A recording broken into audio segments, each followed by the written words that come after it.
Hello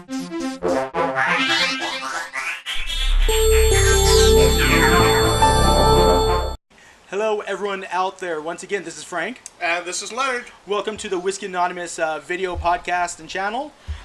So, just in the last video, we were talking about a special whiskey dedicated to a Scottish poet named Robert Burns. Right. So this time we're still talking about Scotch, but we're going to a blend. So we were a single malt before, now we're going to a blend. Now, this is different.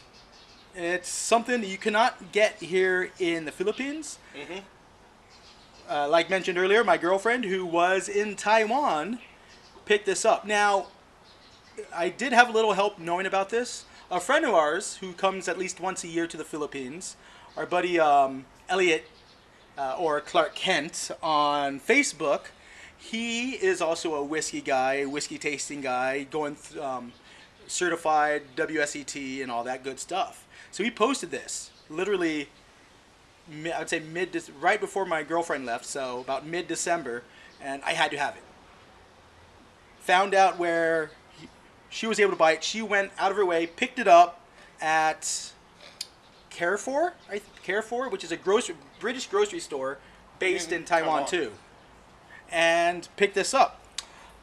Before we get into tasting notes, now I want to let you know this is a 700 ml bottle box. But what you don't know, and we didn't know until afterwards, says 40.8%. Now in very small lettering, very small, 500 ml. I mean, look at this bottle. It's a 500 ml bottle. And they put it in this beautiful, nice looking box, 700 ml box that they retrofitted. I'm not sure if you guys could see there. Yeah, retrofitted for 500. So it's kind of a surprise. In Johnnie Walker tradition, here is a 700 ml bottle of Johnnie Walker. As you can see, yeah, fits perfectly there. It fits perfectly in this box. In fact, it goes right to the tip. Yeah. Like it's custom made for it. But it is retrofitted, as we can see. There's this wonderful glass base here. Unfortunately, the White Walker is covered in resin, but in a nice wrap, basically. But you can see that there is especially now, quite a big difference in height. Yeah. So, thanks, Johnnie Walker. Thank you. Actually, I do love the look of your bottles, though. Very nice and clean lines, great look. Still using the cork, but is this real cork? Yeah, still really nice, beautiful new cork. And Taiwan is a very big Johnnie Walker market. Yeah. You go into a 7-Eleven there, and they have green, gold, and one-time blue label in a 7-Eleven. In 7-Eleven. So, not just are they, they really like Johnnie Walker, but Johnnie Walker looks like tends to send some of their experimental whiskeys to Taiwan as a market to see if it's going to work in other places in Asia. As you can see, stuff written in Chinese. Not too much, Leonard, on that because the volume there. Sorry. But, as you can see in the back as well. So let me read some of these notes here real quick. Okay, just right here. Limited bottle, numbered bottle, whatever. Blender's notes, sweet, caramelized sugar, and slight spiciness. Warm with bonfire embers. Long and gentle peat smoke finish. So this is mixed with a blending team of George Harper and the famous Jim Beveridge. So George Harper is a blender, so he's so this is probably his baby, with I'd say Jim Beveridge being helping out there too. Anyways, let's there is one important thing there. Go ahead, Leonard, go ahead. At the heart of Johnnie Walker Sweet Peat is the iconic island distillery of Coal Isla, carefully balanced with other beautiful malts and grains such as Cardhu and Cameronbridge. Cameronbridge is one of their main grain. So that means not malted barley grain. Yes. So this will be a full blend. This is not a blended malt. This is a fully blended whiskey. I'm going to go on a limb and say they could be similar in flavors as what we just brought out. Shall I bring it again? Yeah, we want to put it out as the White Walker, because the White Walker its base is 2 grains, Cardhu, right? Cardhu, and This other one. oh gosh, I can't believe I. Yeah, it's right there. I know. What are we doing? You should remember this. Yeah. And Klein Lish. Klein Lish, yes. So Cardhu should bring out the peat smoke on it. And well, should bring out the sweet. And the sweet. So Yeah. vanilla is very with Cardhu, and the light peatiness, because Cardhu is not a heavily peated whiskey. No, It's not a at all. for people getting into peated whiskeys. That's a good start. Some of it, yes. Cardhu is actually one of the, I would say, one of the heart of, right by the Spey River. So Yeah. it is a very, very, very strong Spey line. They don't use a lot of fruit, so you're not going to get a lot of that sulfur content. Right. But you will get that sweetness. So as Frank was saying, we'll get a lot of that vanilla. You can get a little bit of honey. They do have in their history some peated offerings. Okay. Klein Lish will be a little more.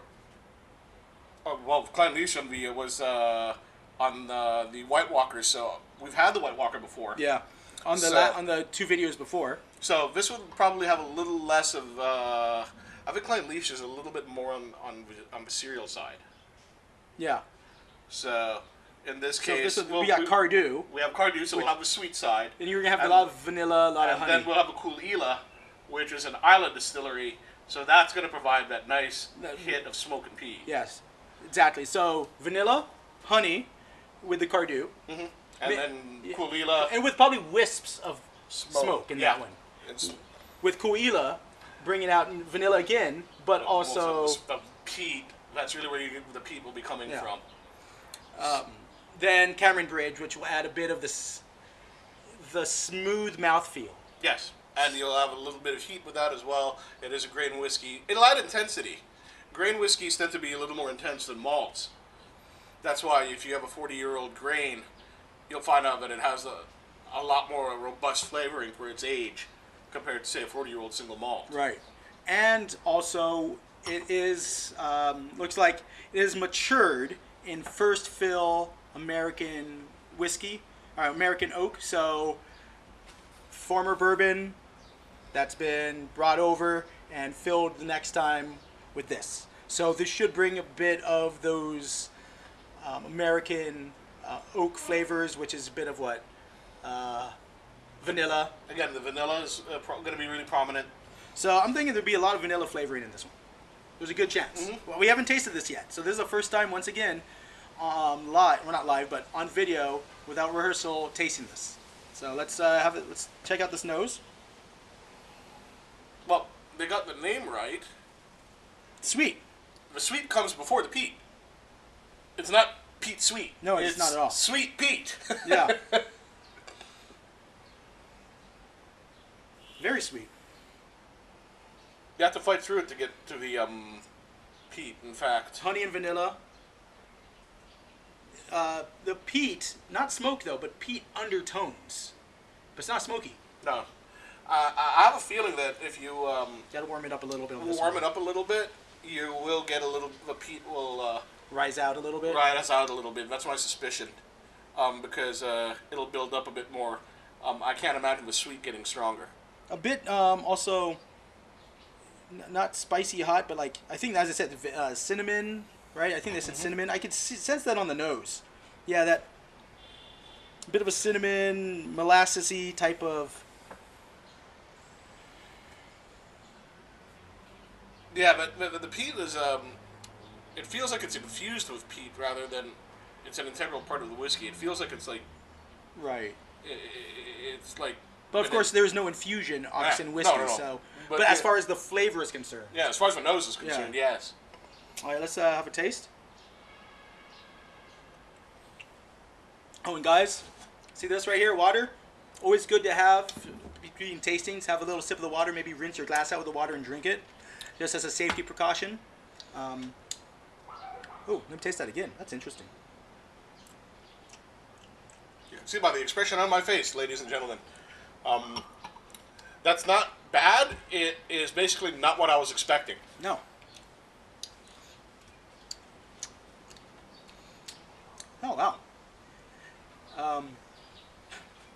if someone were to do a class on whiskey, and I don't mean a tasting class, but like a university teaching class on whiskey, this would be an interesting topic. Because you could taste the layers in this. Wow. The structure. For a non-aged, it is a bit warm on the tongue. Mm-hmm. Not intense, not as intense as the last one, but it's got a lot going on. it's a lot more complicated than I thought. Yeah. I would think. You know, some of these whiskeys that are a bit lower in price. This is about, I want to say, what was it? 25 USD, I think, yeah. right? 25, 26 USD. Kind of blown away. I wish I would have tasted before and got my thoughts together. Much better on the second taste. The first taste was a little chaotic. I guess because we weren't. It wasn't what I was expecting. It's a bit all over the place. Yeah. The second taste is a lot more the structure starts asserting itself. I don't get the peat though. Honestly, I don't get much peat, if at all. It kind of hides. It runs away. Yeah.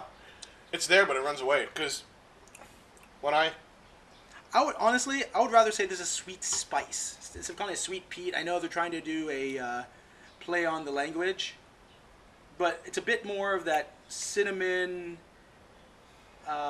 you know, like the sweet spices. Here's the thing. Nutmeg. The peat, when I first tasted this whiskey, the peat was there when it first entered my tongue. Yeah. And it's in subsequent tastes, and the first taste, and subsequent tastes, it's there right when I swallow, like going right for the bitter part. And then it runs away. The problem is, the peat's there the first time it's on the tongue. Yeah. The first time you taste this. First taste, yeah. Because of the fact that your tongue is now coated in sweetness. Now that your tongue has been coated in sweetness, the sweet sticks around and overtakes. Yeah, it's so it covers the peat. I mean, it smothers it. You still get that honey vanilla that you get on the nose. You get that on the palate. You do get about those spices in there, that nutmeg or whatever. Mm-hmm. On the finish, it's a bit bitter. You know, that typical oak you should be getting. Yeah, you don't get that peat. You only get the peat in the initial taste, and that's it. I would say, honestly, if I'm going to do this again in a more casual setting, I would put it over ice. Honestly, maybe a big cube or maybe one or two cubes. I think this would go well with ice. I think this would go excellent with ice. And for all you purists that say, oh, you don't drink whiskey with ice. No. Ice can... Look, it's going to change the flavor. Ice, all we can tell you, I'm going to say is this. Ice and or water will alter the flavor slightly of your whiskey. Yeah. And that's it. And that isn't a bad thing. If you add Tabasco to stuff, that doesn't make it bad. It just means it's just changing the flavor. And, you know, this is not a $100 whiskey. This is a $20, $25 whiskey. I mean, it is what it is, guys. So, this is fine with ice, I think. This is, you know, I think it's a good conversation starter. When you talk to friends, you know, you're sitting around the table, yeah. Having in the Philippines, as they say in Tagalog, having your pulutan, you know, maybe with some, with some chips or peanuts or, I don't know, what my Ilocano friends would do. Maybe some gambing, some goat, you know? I mean, look, I'm getting so many different things in this. I get spices, yeah. You mentioned. It's buttery. Yeah. It's slightly buttery. Like, I get a little bit of, one of Frank's favorite terms, a little bit of cookie dough. A little cookie dough. A little cookie dough. Dough. Sorry. Inside joke, but it's a wonderful dough. It's got that buttery, a little bit of that buttery pastry flavor. Yeah. You know, it's a bit spice, it's a bit more oily, which is not what I'm expecting. Honestly, when I'm drinking a Johnnie Walker Black, you are not getting that oiliness. You are not. This has it. Anyways. That brings up a great point. Okay. And this is something we like to do. We like to talk about context. Yes. And Johnnie Walker is a great one because people drink a lot of Johnnie Walker. I think almost everybody who watches our podcast or bothered to watch up to this point of our podcast has had a Johnnie Walker Black. I think Johnnie Walker Red is the most widely sold Scotch whiskey in the world. So, one of the great questions, Frank, I think some of our viewers would have is, yeah. How does this compare to the core line of Johnnie Walker? I mean, what would you compare this to? It's like, because Johnny Black has more smokiness. Yeah, so definitely not Johnny Black. It's way more complex than Johnny Red. Yeah, way more complex. It doesn't measure up.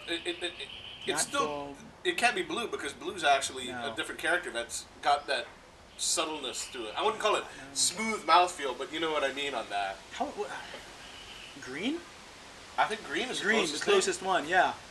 Yeah, I would say people that like Johnny Green, I think give this a try if you're in Taiwan. If it hasn't come out in the Philippines in the next year or two, go to Taiwan. When you're in Taiwan, buy this out. You know what? Give it a punt, guys, as the Brits like to say. Give it a punt. This is very different from other Johnny Walkers. We tried Johnny Walker Sherry. Doesn't taste like that. Not at all. We just had the White Walker. Doesn't taste like that at all. No. The nose is similar, but the the rest of it just out the window. out the window. And yeah, so the closest thing really is green, but this is kind of unique and stands on its own. Yeah. So that's something to keep in mind. Don't go into this with the expectation of, this is going to have the signature Johnny Walker flavors that I'm used to and that I've had for decades at a time, for 5, 10, 20 years. So anyways, in conclusion, you know what? I'm not going to give it a total thumbs up. It's still a buy. I would just do a little, like something like one of these type of things. Because it's still a good get. The price is there. It's interesting. Would I buy it again over and over again? Maybe not, because that's not but I definitely would want to buy it at least once, minimum. This is a type of whiskey that I can tell you should buy it and you should serve it. Yes. And the minute you find a dude or a lady who says this is the best thing they've ever had, it will happen. Yep. This is going to fit the taste buds of like a bunch of people Yeah. that will think this is like the second coming of Jesus Christ. Yeah, for sure. And once that happens, you now have a $30 gift, a $20 to $30 gift that you can give them on Christmas, birthdays, and whenever the hell they want, whenever it happens. So if you're a person that flies through Taiwan quite a bit, pick it up, man. Yeah. For sure. For sure. Other than that, all right. Leonard, sorry, I didn't see your thumb. I'm actually midway. sideways. Okay. I really am sideways because this doesn't fit my taste palette. Yeah. I like the it's like It's like seeing a buffet that I don't like any of the food of. There we go. I can't knock that it's good quality and there's a lot of it, and But you might find one or two parts one or two things you may like, but the rest is gonna be meh. It really, and that's just my personal taste. So I could see that they did a good job trying to build this up. Yeah, for sure. They did a really excellent job packaging it, layering it, great taste, quality whiskeys in there. Good quality. Remember, when you use the word quality, always have a definer word, because when you say quality, bad quality, good quality, I don't know. So quality. Yep. Sorry, it's a pet peeve. Ever since I did my MBA, my professor pointed that out for marketing, and ever since then, like, gotta have a definer for that quality. Yep. Sorry. So in terms, they definitely used decent casks. Yes. In going into this, they didn't pick the brunt of the the bottom of the barrel, saying let's just make something and try and see if we can make money. Yeah. And like I said, someone will like this. I think my dad would like this. Yeah, it's just not me. I'm sure quite a few of their Filipino friends out there would really enjoy this. So again, I think this should be part of everyone's collection at this price. So that's why I give it a midway. Yeah. Well, meaning this is definitely something I'd have. Well, I'm this way. So that shows it's more of his palate than mine. Yeah. There we go. Well, I'm gonna say it's my palate. It's just I think I'm just being objective on what I think. It's not just. I think it's a good enough buy. When you take everything into account. Anyways, guys, thank you very much. We don't know what's gonna show in the next video. Oh no, we do know. We're just waiting to hear back from a friend. So maybe early February will be our next video. Anyways, guys, thank you very much once again. Thank you. Have a good one. This is Leonard. This is Frank. Enjoy and be safe. Slanjavar, guys. Slanjavar.